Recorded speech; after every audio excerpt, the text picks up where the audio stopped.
The body, the sun, and the lie nobody saw coming. Like, comment, and subscribe right now, because this case is one of those stories where the truth doesn't just get darker, it gets personal.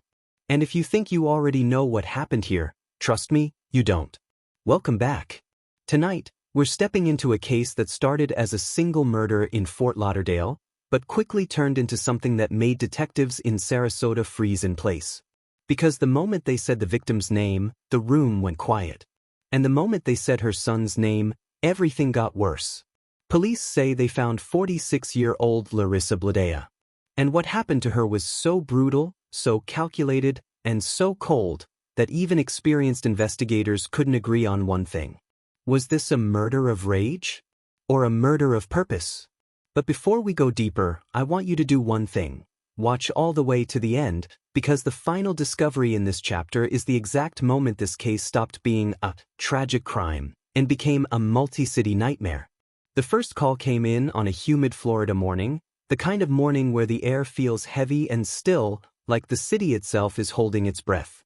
A neighbor in Fort Lauderdale reported something that sounded simple. A woman hadn't been seen in days. No movement inside the apartment. No lights. No car leaving. No sign of life. At first, police assumed it would be a wellness check. Maybe she'd gone out of town. Maybe she'd gotten sick. Maybe it was nothing. But Florida cops don't get lucky like that. When officers arrived, the building was quiet, the kind of quiet that makes your skin crawl. The hallway smelled like stale air and cleaning chemicals. Nothing looked disturbed. No shattered glass. No broken locks. No forced entry. Just a door. And behind it, silence. They knocked. No answer. They knocked again. Still nothing. Then they called out her name. Larisa?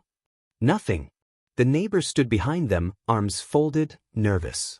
He kept saying he hadn't heard anything. No screaming. No arguing. No banging. Nothing.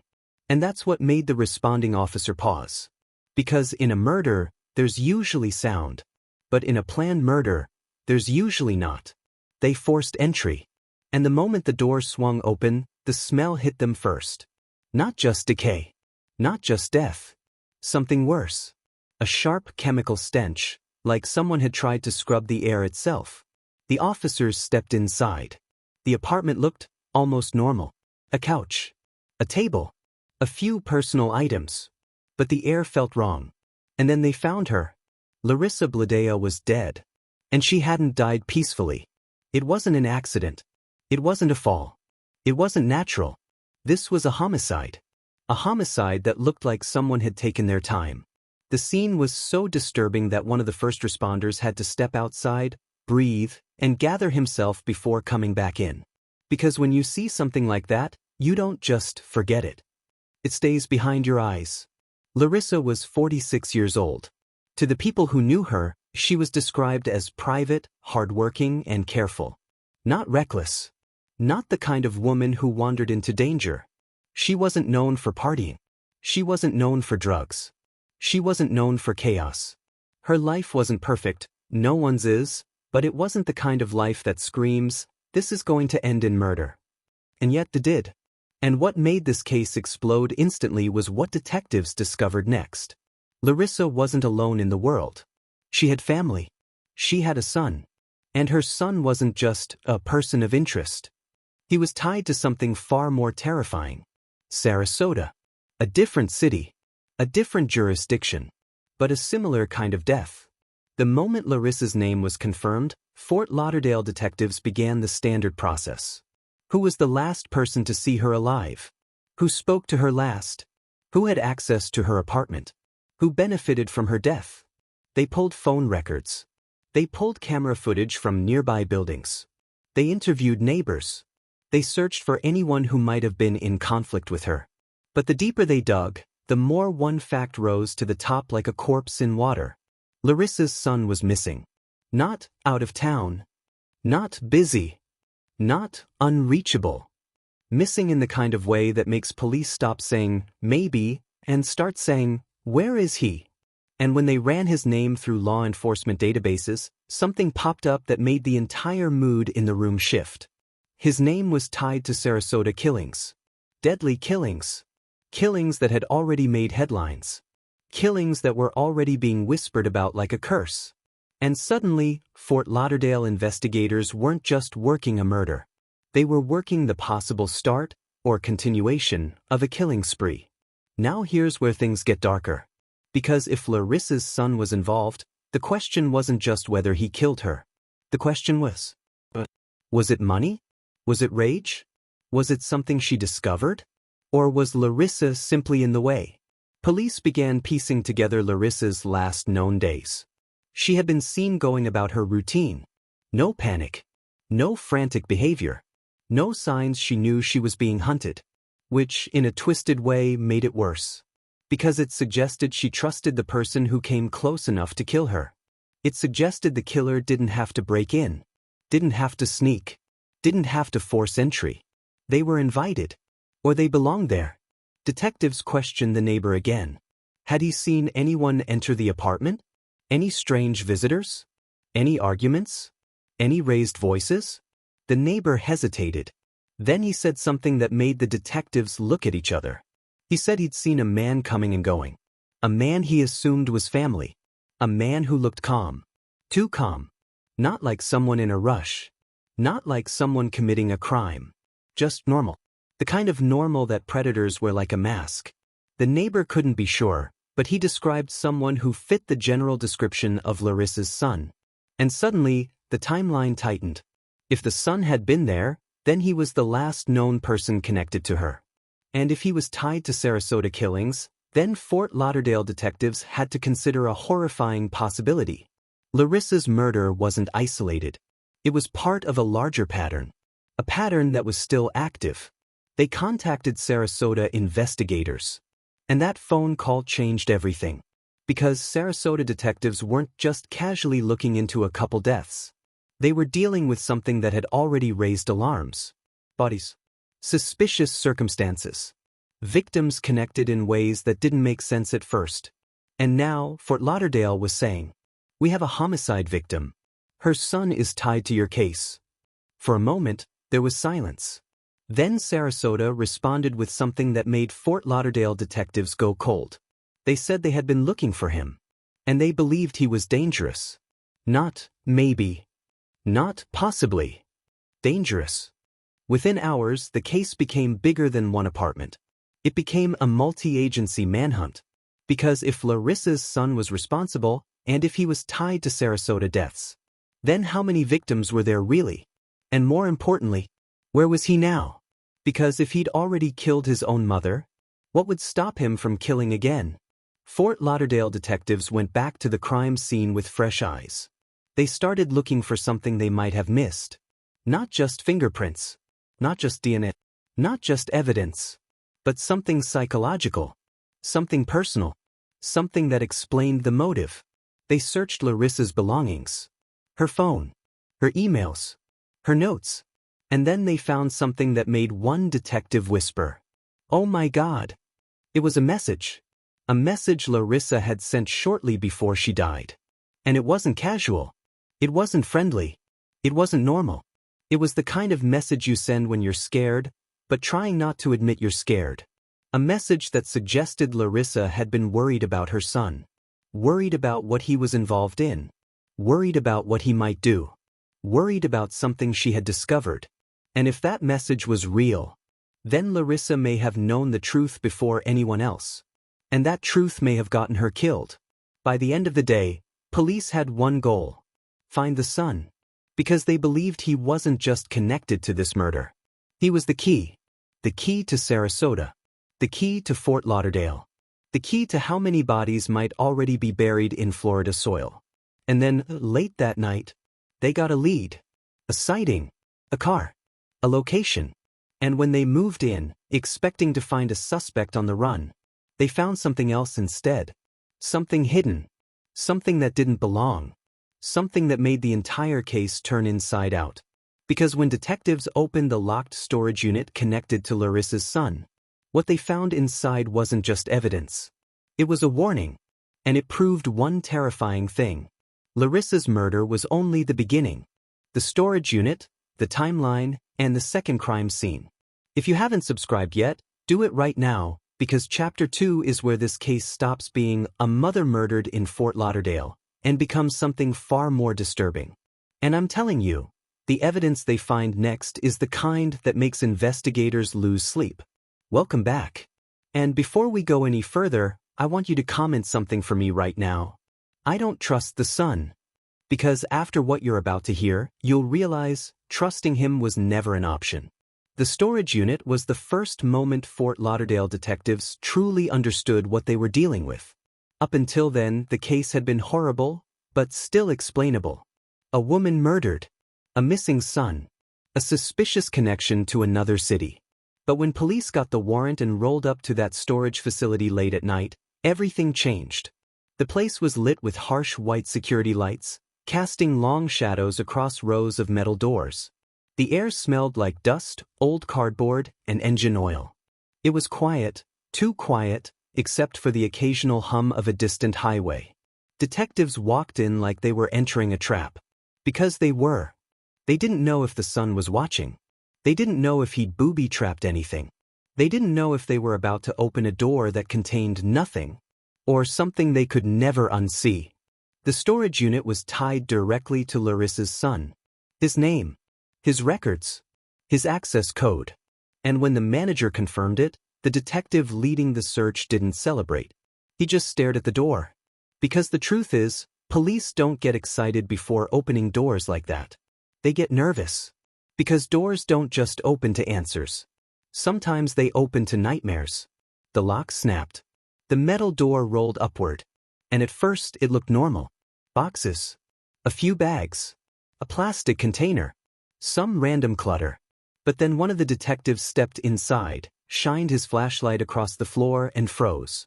Because there, near the back, was something wrapped tightly in black plastic.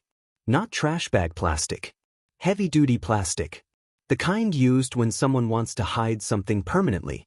And right beside it, a smell. Not as strong as Larisa's apartment, but unmistakable. The smell of something that had once been alive. The unit went silent. The detectives didn't rush. They didn't speak. They didn't even breathe normally. They just stared. Then one of them crouched down, slowly peeled the plastic back. And instantly, every single person in that unit understood something horrible. This wasn't just a place where someone stored junk. This was a place where someone stored secrets. They found blood. Smeared into the corner like someone had tried to wipe it away and failed. They found clothing. Men's clothing. And it wasn't folded neatly. It was shoved in, like it was being hidden. Then they found something else. A small bag containing items that didn't belong in storage. Items that didn't belong anywhere. Gloves. A roll of duct tape. And a knife. Not a kitchen knife. Not a tool knife. A knife that looked like it had been chosen for one purpose. And when detectives photographed it, bagged it, and tagged it, one of them said something that would later appear in the case file. This looks like a kit. Not a mistake. Not a crime of passion. Which meant one thing. The person who owned this unit wasn't improvising. He was preparing. Now here's where Sarasota comes back into the story like a thunderclap.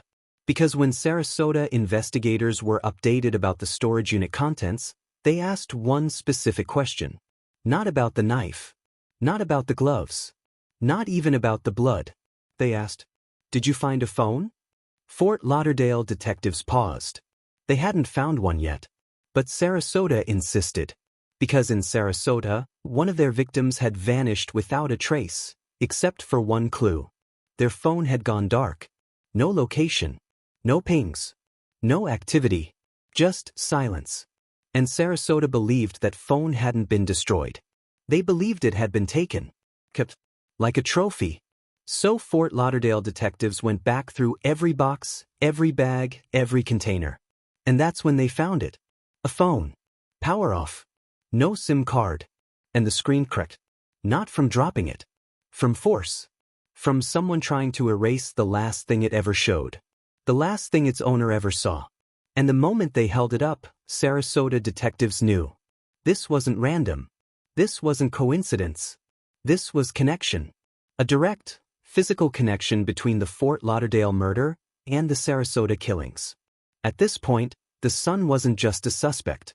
He was a shadow moving through multiple crime scenes. A name attached to death. A man who could be anywhere. And if he was capable of killing his own mother, then no one was safe. Not even the people trying to catch him. Let me ask you something, and I want you to answer in the comments because this matters. Do you think Larisa was killed because she discovered what her son was doing, or because she tried to stop him? Drop your answer right now because Chapter 3 is going to make you rethink everything. Fort Lauderdale police worked fast. They pulled the son's financial records, bank withdrawals, gas station purchases, any charge that could give them a location. They found something chilling. In the days after Larisa was last seen alive, the son had been spending money. Not like someone grieving. Not like someone panicking. Like someone moving. Like someone traveling. And when they mapped the transactions, a route appeared. A route that didn't look like a man running away. It looked like a man going somewhere specific. From Fort Lauderdale, towards Sarasota, then beyond. Meanwhile, Sarasota detectives reopened their files with fresh eyes. They went back through their crime scenes, their victim timelines, their witness interviews. And something jumped out that hadn't seemed important before. A neighbor in Sarasota had reported seeing a man near one of the victims' homes. A man carrying something heavy. A man who looked calm. Too calm. The witness had said the man didn't look like he was committing a crime. He looked like he belonged there. Just like Larisa's neighbor in Fort Lauderdale had said. And when Sarasota pulled the witness description again, side by side with the son's photo, it was close. Too close. Then came the part that turned this case from connected murders into something far worse. A Sarasota detective pulled up the autopsy report for one of their victims. And the detail that stood out wasn't the cause of death. It was something smaller. Something surgical. Something intentional. A mark. A signature. A tiny, specific wound that didn't need to be there. The kind of detail that doesn't happen accidentally. The kind of detail that happens when a killer wants to leave something behind. And when Fort Lauderdale investigators compared Larisa's case, they found the same thing. The same signature. The same type of mark. Not identical in every detail, but similar enough that it couldn't be ignored. And in that moment, every detective in both cities realized. They weren't chasing a suspect. They were chasing a pattern. And patterns mean repeat behavior. Which means more victims. The son's face was now everywhere. Law enforcement bulletins. Internal alerts. Photos distributed to agencies across Florida. His name was being whispered in precincts like a warning. And then, just as police thought they were closing in, the son vanished again. No more transactions. No more pings. No more sightings. Like he had stepped off the map. And that's when investigators began to consider the worst-case scenario. Not that he had fled. Not that he had escaped. But that he was still in Florida, watching, waiting, planning his next move. Now here's the part that will make your stomach tighten. Because while police were searching for him, someone in Sarasota reported something strange. A woman called 911. Her voice shaking. She said she'd noticed a man parked outside her home for hours. She didn't recognize the car. She didn't recognize the man. But he wasn't just sitting there. He was watching. And when she looked again, he was holding something in his hand. Something that looked like a phone. She said he raised it like he was taking a picture of her house. Of her door. Of her.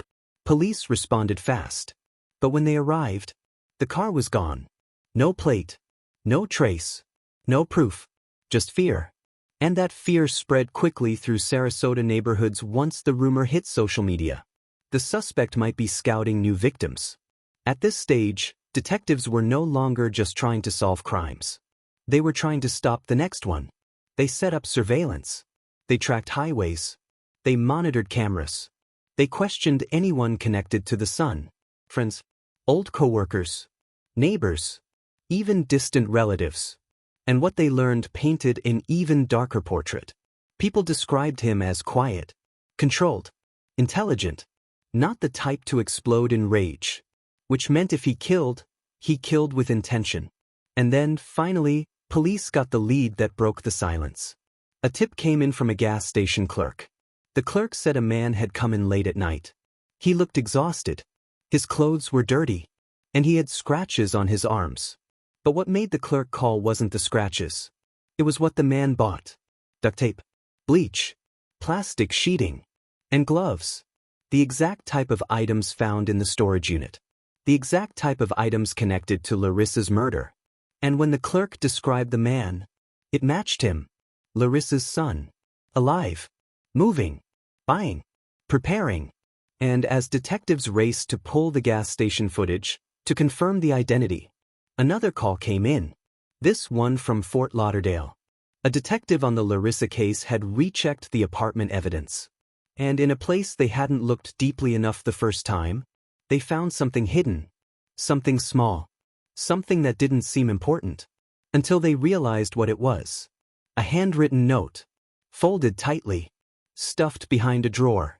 And written on it were words that made the entire task force stop cold. A name.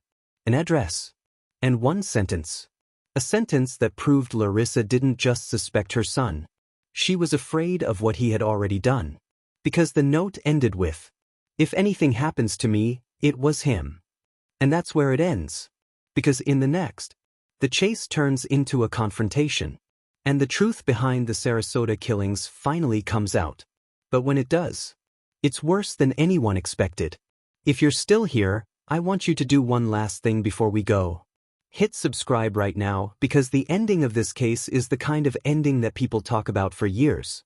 And comment this: the manhunt, the confession, and the ending nobody was ready for. Before we dive into the final chapter, do me a favor, hit like right now if you want more real, intense crime stories like this one, because chapter 3 is where everything collapses at once, and the ending is going to leave you sitting in silence. And comment this right now. Florida was not ready for this. Because trust me, they weren't. Welcome back. This is the final chapter in the case titled Lauderdale Murder of Woman, Son Tied to Deadly Sarasota Killings, Cops. And what you're about to hear is the moment police realized they weren't chasing a scared man trying to escape. They were chasing a predator. A predator who didn't just run. He calculated. He adapted. He blended in. And the scariest part? For days, he may have been hiding in plain sight. After the gas station clerk's tip, police moved like a storm.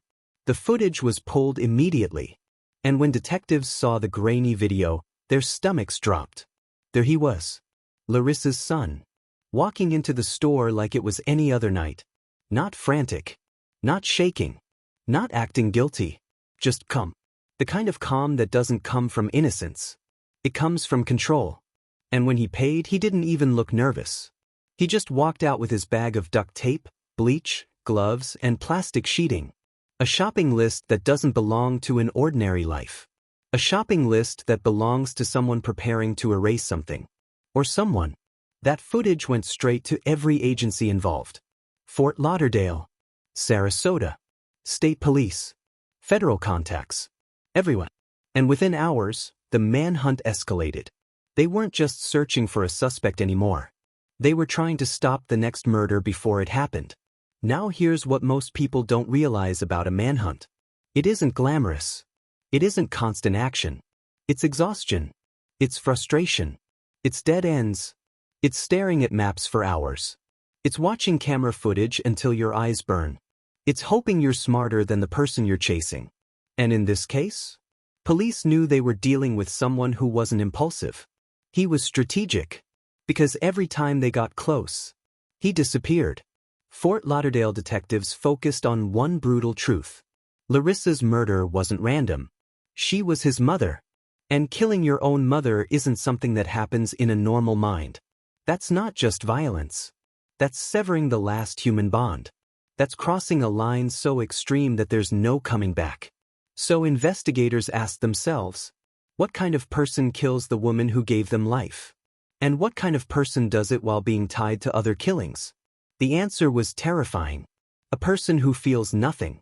Or a person who feels so entitled that other lives mean nothing. Meanwhile, Sarasota detectives revisited their victims. Not with fresh sadness. With fresh fear. Because now, they weren't just investigating murders. They were investigating the possibility that their city had been dealing with a serial killer, someone who had a pattern, a signature, and the confidence to keep going. The victims in Sarasota were different people, from different situations. But now detectives saw the thread. Not the victims. The killer. The same calm. The same control. The same lack of chaos at the scenes. And the same disturbing signature detail. Which meant one thing. This wasn't a man who snapped. This was a man who practiced. Let me ask you something, and I want you to answer in the comments right now. Do you think he planned to kill his mother from the beginning? Or do you think she discovered something that forced his hand? Because what police found next suggests something chilling. The break in the case came from something simple. Not a dramatic shootout. Not a secret informant. Not a miracle confession. A license plate reader. A camera mounted on a Florida roadway, scanning cars automatically. It caught a vehicle matching the suspect's car. Time stamped. Location tagged. And the direction it was traveling made detectives' blood run cold. Because he wasn't heading out of Florida. He wasn't running to another state.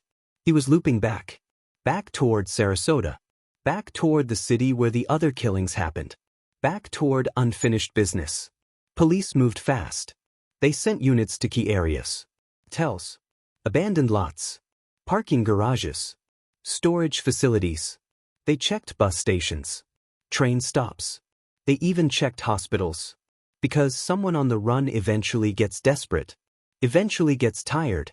Eventually makes a mistake. And this man? He finally made one. A motel clerk called police. She said a man had checked in under a name that didn't match his ID. He was paying in cash. He refused housekeeping. He asked strange questions. The kind of questions that made her uncomfortable. He wanted a room facing the parking lot. He wanted to know where the cameras were. And he wanted to know what time police usually patrolled the area. The clerk didn't know who he was. But something about him screamed danger. So she made the call. And when police arrived quietly, no sirens, no lights, they surrounded the motel like they were hunting something wild. Because they were. They knocked on the door. No answer. They knocked again. Still nothing. Then they heard movement. A chair scraping. A drawer opening. A shuffle. Not the sound of a man waking up. The sound of a man preparing. Preparing to run. Or preparing to fight. And then the door cracked open just an inch. Police saw his face. And for a second, everything froze. Because he didn't look terrified. He didn't look shocked. He looked annoyed. Like the police were interrupting him. And that reaction alone told them everything. This wasn't a man who felt guilt. This was a man who felt inconvenience. They ordered him out. He hesitated. Then he stepped outside. Hands up. Slow. Controlled. He didn't say, "I didn't do it." He didn't say, "You've got the wrong guy." He didn't say anything at all.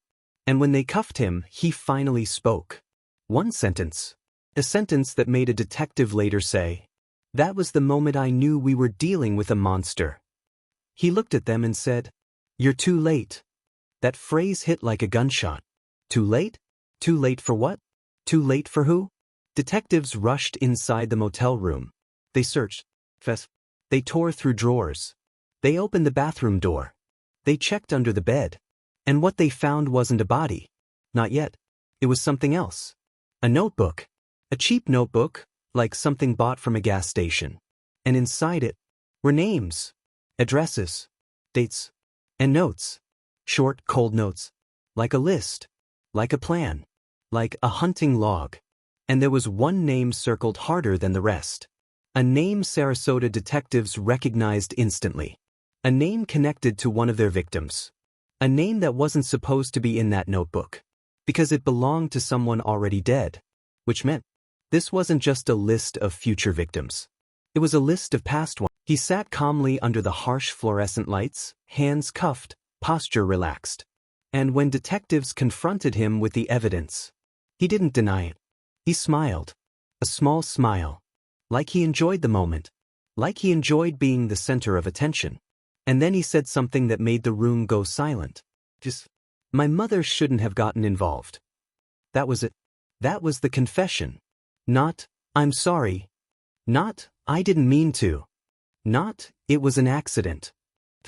She shouldn't have gotten involved. As if Larisa's murder was her fault. As if she had forced him. As if she had walked into her own death. Now here's the horrifying part. Detectives pushed him. They asked about Sarasota. They asked about the other victims. They asked about the signature mark. They asked about the phone. They asked about the blood in the storage unit. And he gave them something worse than denial. He gave them details. Cold details. The kind of details only the killer could know. He described places. He described timing. He described how he moved. How he watched. How he chose.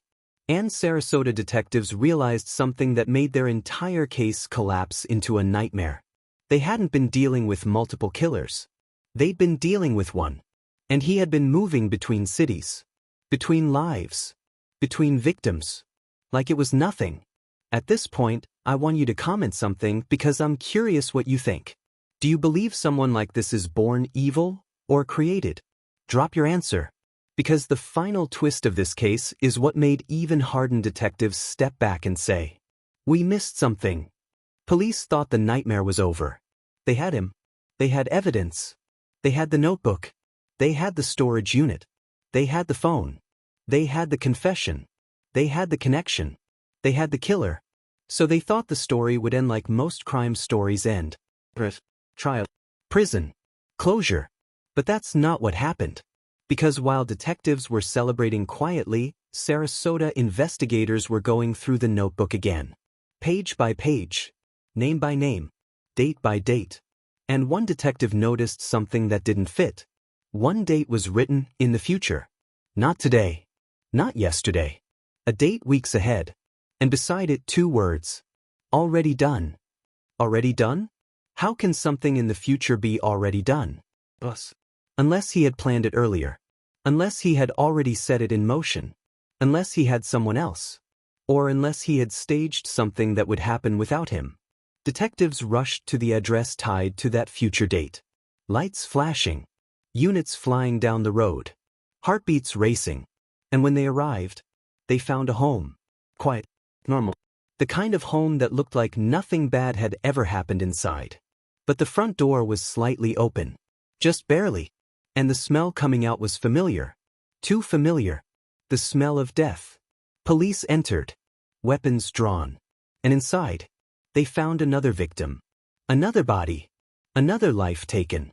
And the signature mark was there. The same one. Which meant only one thing. Even in custody, the killings hadn't stopped. That discovery shattered everything. Because it meant either he had killed again before being caught, and police were too late to stop it. Someone else was involved. Someone he trusted. Someone who was continuing the pattern. Someone who could still be out there. And when detectives confronted him with the new death, Larisa's son leaned back in his chair, calm as ever, and said, "You thought I was working alone?" That was the final twist. The final nightmare. The moment this case stopped being one man and became something bigger. Something that could still be active. Something that could still be hunting. And that's where this story ends. But the fear doesn't. Because even though police captured Larisa's son, the question that still hangs over Fort Lauderdale and Sarasota is this. Was he the whole monster? Or was he just the face of it? If this story had you locked in, do not leave without doing these 2 things. Subscribe, because the next case I'm dropping is even more disturbing.